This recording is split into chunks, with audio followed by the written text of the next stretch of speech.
আজকে চিকেনের ভীষণ সুন্দর একটা রেসিপি আপনাদের সাথে শেয়ার করব। যদিও রেসিপিটা অনেকেরই জানা, তবুও আমি একটু অন্যরকমভাবে এটা একটা টুইস্ট এনেছি এটা, এবং আমি সেটাই আপনাদের সাথে শেয়ার করব কিভাবে আমি জিনিসটা বানিয়েছি। আর তাই আপনাদেরকে অনুরোধ রইল প্রথম থেকে শেষ পর্যন্ত স্কিপ না করে ভিডিওটা দেখুন। আশা করি আপনাদের সবার ভীষণ ভালো লাগবে। নমস্কার, আমি অন্তরা। আমার কুকিং চ্যানেলে আপনাদের সবাইকে জানাই অনেক অনেক স্বাগত। এখন এটা আর আমার পরিবার না, এখন এটা আপনাদের সকলের পরিবার হয়ে উঠেছে। বড়োদেরকে প্রণাম আর ছোটোদেরকে ভালোবাসা জানিয়ে আজকের রেসিপিটা স্টার্ট করছি। প্রথমেই আমি এখানে আজকে বানাবো সেটা হচ্ছে চিকেন মাঞ্চুরিয়ান। চিকেন মাঞ্চুরিয়ানের জন্য প্রথমে যেটা লাগছে চিকেনটাকে আমি একটু বড় বড় পিস ছিল সেগুলোকে একটু ছোট ছোট পিস করে কেটে গুছিয়ে নিচ্ছি। আর এই চিকেনটা বোনলেসও আপনারা বাজার থেকে একটুখানি চপ করে আনতে পারেন, তবে যেহেতু সলিড পিস ছিল ঘরে, মানে বড় বড় পিস আমি নিয়ে এসেছিলাম, তো সেটাকে আমি আমার মতো করে কেটে নিই, কারণ বড় পিস কিনে রাখি নিজের কাজের সুবিধার জন্য। এটাকে কেটে একটু গুছিয়ে রাখলাম। এদিকে আমি পেঁয়াজগুলো একটু কেটে নেবো।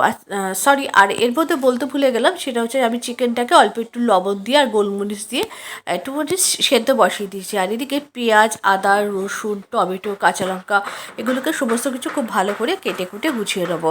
এগুলোকে তো আর টুকরো করে কাটবো না, এগুলোকে সব মিহি চপ করে নেবো। মানে এটাকে একদম পেস্ট করব না, প্রথমে একটা মিক্সিং জারের মধ্যে দিয়ে এগুলোকে একটু মিক্সি মেশিনে পালস মোডে দিয়ে অল্প অল্প করে এই দেখুন আমি একটু মিহি চপ করেছি। আমার না চপিং মেশিনটা খারাপ হয়ে গেছে, তো আমি সেই জন্য এর মধ্যে দিয়ে পালস মোডে দিয়ে এরকম করে চপ করে নিচ্ছি। এটাতেও হবে, কোনো অসুবিধা নেই, যে চপিং মেশিনটা থাকতেই হবে এরকম কোনো ব্যাপার না, চপারটা না থাকলেও চলবে। ঠিক একই রকমভাবে পেঁয়াজটাকেও ওরকম চপ করে নিয়েছি। এদিকে দেখুন চিকেনটা সেদ্ধ হয়ে গেছে, চিকেনটাকে আমি একটা প্লেটের মধ্যে করে তুলে নিয়েছি। আর প্লেটের মধ্যে নিয়েছি, এতে আমার ছাড়াতেও সুবিধা হবে, তাড়াতাড়ি ঠান্ডাও হয়ে যাবে। চিকেন স্টকটা কিন্তু ফেলবো না, এটাকে ঢাকনা দিয়ে রেখে দিলাম, এটাকে পরে কাজে লাগাবো। এগুলোকে পুরো বোনলেস করে নেবো, সমস্ত ভালো করে ভাড়ের গা থেকে ছাড়িয়ে এরকম দেখুন ভালো করে মাংসটাকে নিয়ে নিচে হাত দিয়ে একটু ভালো করে চটকে নেবো। আর তারপরে প্রথমে এর মধ্যে আদা, রসুন আর যে কাঁচা লঙ্কার কুচিটা মানে করে রেখেছিলাম সেটা দিয়ে দিলাম। বেশ কিছুটা পরিমাণ পেঁয়াজ কুচি দিয়েছি, চিকেন অনুযায়ী আপনারা দেবেন। আর বেশ কিছুটা পরিমাণ স্প্রিং অনিয়ন দিয়ে দিয়েছি, আর স্প্রিং অনিয়নের গোড়াও কিছুটা দিয়েছি। এরপরে অল্প করে একটুখানি বেসন দিয়েছি, খুব বেশি বেসন দেওয়ার দরকার নেই। তারপরে একটু লবণ দিয়েছি আর অল্প একটুখানি হলুদ দিয়েছি, দিয়ে খুব ভালো করে আমি এটাকে চটকে চটকে মেখে নিয়েছি। নিয়ে আমি মাঞ্চুরিয়ানের যে বলগুলোকে সবার আগে তৈরি করে নিয়েছি। একদমই ইজি।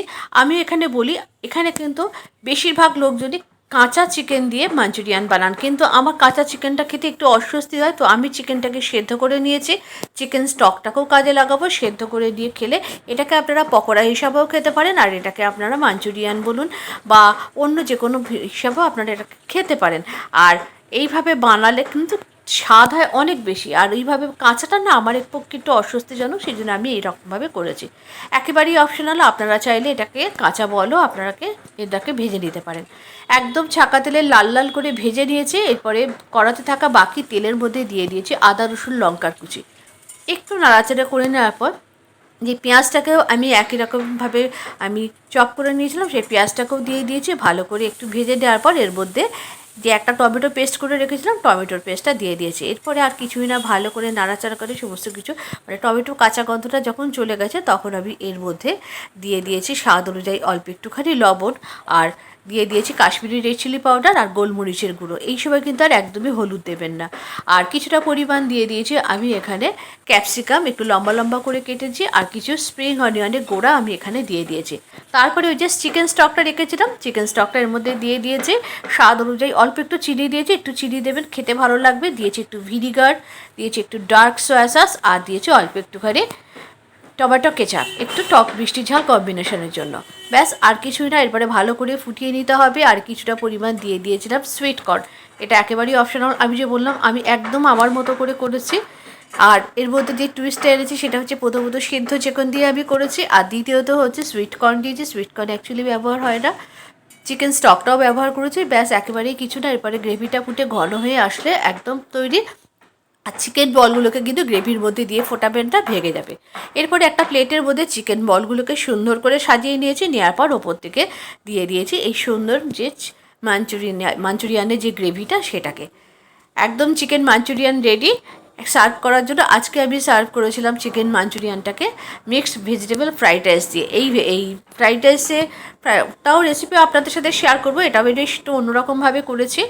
আর একই ভিডিওতে দিলে অনেকটা ভিডিওটা বড় হয়ে যায়, দেখতে অসুবিধা হয়, সেই জন্য আমি আপনাদের এই ভিডিওটা পরে শেয়ার করব। দেখুন তো কেমন হয়েছে আজকের প্লেটটা। যদি ভালো লেগে থাকে অবশ্যই একটুখানি কমেন্ট করবেন, একটু লাইক করবেন। নিত্য নতুন রান্নার আপডেট পেতে অবশ্যই অন্তরার পেজের সাথে আপনারা যুক্ত থাকবেন। আজকের রেসিপিটা তাহলে এই পর্যন্ত, আবারও দেখা হবে পরবর্তী ভিডিওতে আর একটা নতুন কোনো রেসিপির সাথে।